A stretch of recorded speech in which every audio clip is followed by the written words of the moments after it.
तो भाई यहाँ हमें बताया जा रहा है कि जैन 24 तालिब इल्मों का बेतरतीब नमूना लेता है, जिसके ज़रिए इस बात की मालूमात हासिल की गई है कि हर फ़र्द एक सफ़ा पढ़ने में कितना वक़्त लगाता है और उसको याद करने में कितना वक़्त लगाता है। जैन इन दोनों अमल के दरमियान एक मस्बत ताल्लुक बनते हुए देखता है। अच्छा, मालूमात की तफसीलात हमें यहाँ पे दी हुई हैं। हमसे कहा जा रहा है कि फ़र्ज़ करें कि इस्तिंतजात के लिए सारी शराइत पूरी हो रही हैं। साथ में हमें ये भी बताया जा रहा है कि इस सूरत हाल में नल मफरूज़ा है कि आबादी की ढलान सिफर के बराबर है और नल मफरूज़े को परखने के लिए आदाद शुमार हमें मालूम करना है, यानी हमें इसके टेस्ट स्टैटिस्टिक्स मालूम करने हैं। तो इससे पहले कि हम आगे बढ़ें, ज़रा देखते हैं कि यहाँ पर हो क्या रहा है। तो मिसाल के तौर पे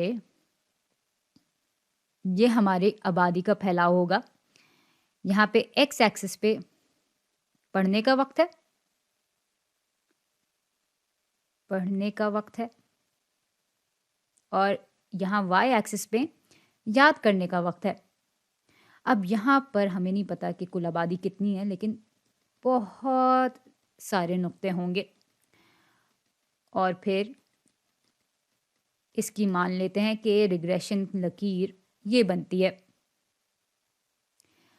इस रिग्रेशन लकीर की यानी आबादी की रिग्रेशन लकीर की जो इक्वेशन होगी वो कुछ इस तरह की दिख रही होगी,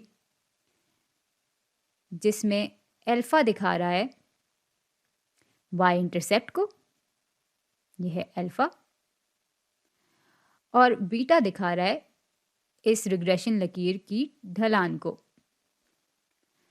अच्छा, तो जैन इस आबादी में से फिर 24 नुक्ते लेता है और उनको ग्राफ पे प्लॉट कर देता है।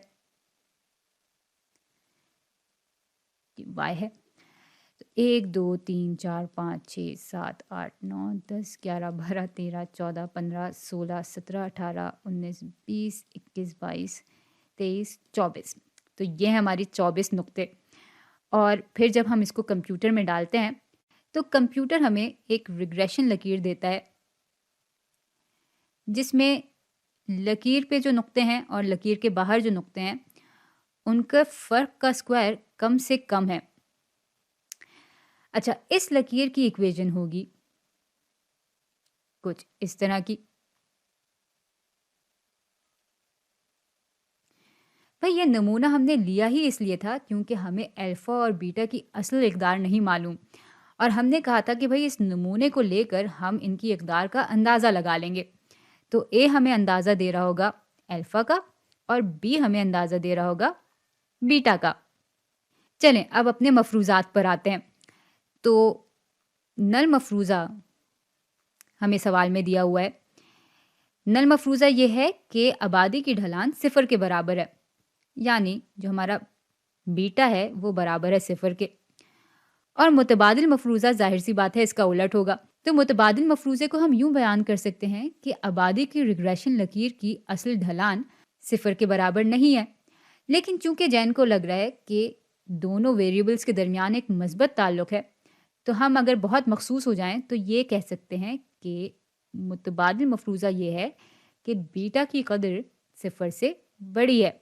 अब भाई जब हम मफरूज़ात को परख रहे होते हैं तो हम सबसे पहले ये फ़र्ज़ कर लेते हैं कि हमारा नल मफरूज़ा दुरुस्त है और उसके बाद फिर हम टेस्ट स्टैटिस्टिक्स यानी वो अदाद शुमार मालूम कर लेते हैं जिससे हम इन मफरूज़ात को परख सकें।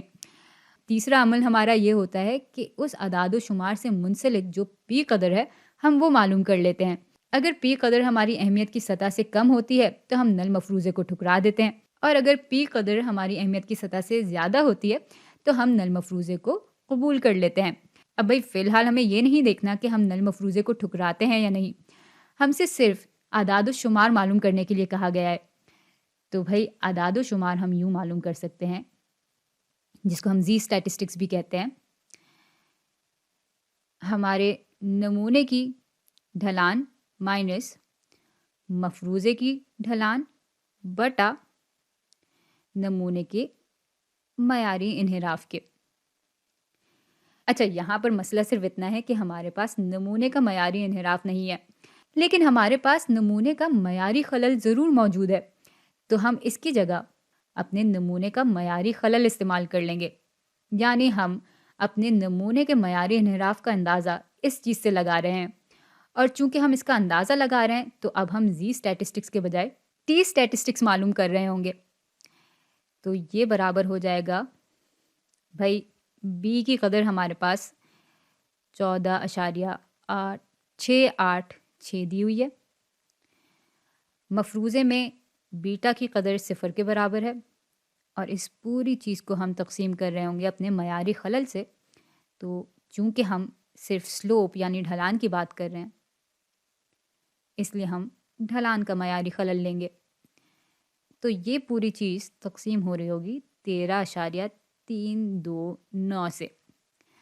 अब आप चाहें तो आराम से इस पूरी चीज़ को कैलकुलेटर में डालकर टी की कदर मालूम कर सकते हैं। लेकिन मैं ये वीडियो यहीं पर ख़त्म करूँगी।